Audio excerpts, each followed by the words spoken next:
The wedding on Lake Como was supposed to be my sister's crowning moment. 52 missed calls in one night. I assumed my parents were calling to boast about the extravagant ring she'd chosen. When I finally answered, the chaos of their world collided with mine in a way I could never have anticipated.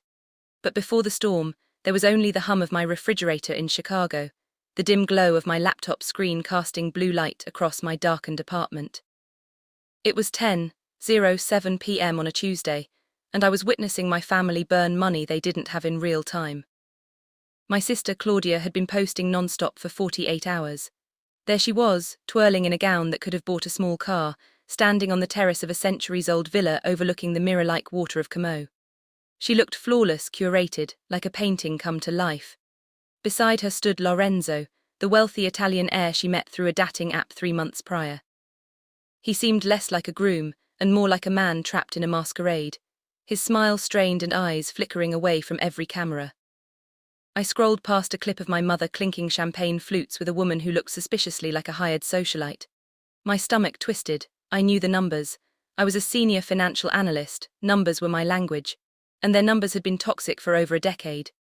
Refinanced homes, maxed out credit cards, loans they couldn't repay, and yet here they were, performing like royalty. I had refused to go. I lied about a merger needing my attention. The truth, I couldn't watch.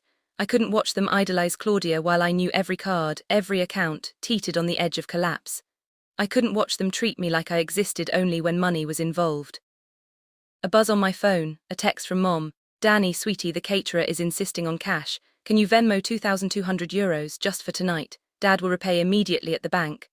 My hands froze, the broken card machine excuse a classic, the same story they spun when my brother Luca needed bail last year or when Claudia impulsively bought a designer bag she couldn't afford. I typed, "No, I'm not funding this circus." 3 dots spun. Then a text from Claudia, "You're just jealous because I'm happy and you're alone with your spreadsheets. Don't come if you change your mind." The familiar pang of old wounds hit me, the responsible one, the boring one, the cash cow. I didn't respond. I engaged Do Not Disturb, plugged in my phone and closed the lamp. I was done, safe in Chicago, far from their delusions. I closed my eyes, imagining the worst as a maxed-out card and a few angry texts. I was wrong. At 3:14 a.m. my phone erupted. 57 missed calls, 15 voicemails, 92 texts. My heart raced. Mom, 21 calls. Dad, 16 calls. Luca, 12. Even Claudia, 6.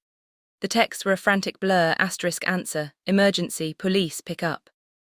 Hands trembling, I pressed call back. Dad answered immediately. "Danny," his voice was brittle, too high, breaking in the background, shouting in Italian, the squawk of a police radio, Mom's sobs, low and guttural. "Dad, what's happening? Is someone hurt?" I clutched the duvet. "It's a disaster, everything is gone. Lorenzo left, he took the cash gifts, the jewelry. He wasn't an heir, he was a waiter from Naples with a record, Claudia at the altar alone." My mind raced, trying to find order in chaos. "Why are the police there? Have you filed a report?" "They're not after him," Dad stammered. "They're here for us, for our behavior." I paused. "Explain." "Damaged villa, statues, paintings, the owners called the Carabinieri. Luca been arrested, Claudia's confined, they've taken our passports, we cannot leave." I felt a shiver of disbelief. "You need a lawyer," I said. "Call the embassy." "No time," he snapped. "We must pay €27,000 immediately tonight or Claudia goes to jail. Cash or wire?" My chest tightened. I didn't have it. "Dad, use your cards, your savings," he shouted, panic flooding every syllable. "We can't, we need you, wire it." My mind, trained in numbers and risk, began untangling the web. Something was off, too precise, too rehearsed. I logged into my accounts, fingers flying. Red flags flashed. New personal line of credit, €19,000, opened 12 days ago. IP trace, Illinois, my parents' house. Rental contract attached, Villa del Balionello. The name on the lease, Danielle J. Harper, my signature clumsily forged. Rage and clarity collided. "Dad, who signed the lease?" Silence. Then Mom's frantic voice, "We had no choice, Danny. Your credit was perfect. You never use it. We intended to pay it off. For the family. You committed fraud," I said, cold. "You stole my identity, rented a villa in my name, opened a credit line.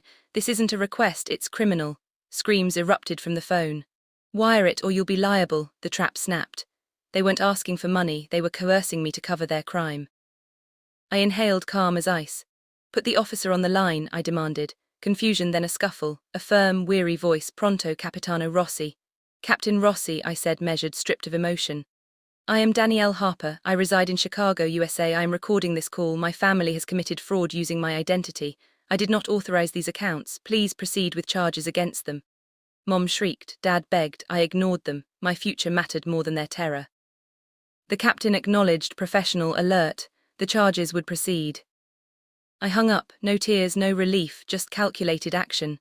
I contacted my bank, fraud department, uploaded passport copies, locked credit, flagged every unauthorized transaction. By sunrise, the red alert banners of stolen identity were neutralized, my finances secured. My phone buzzed endlessly. Messages, calls, guilt trips, manipulation from every relative. I didn't respond. I selected all and pressed block, parents, sister, brother, extended enablers. Silence followed, absolute, expensive silence. The family I had supported for 30 years evaporated in one keystroke.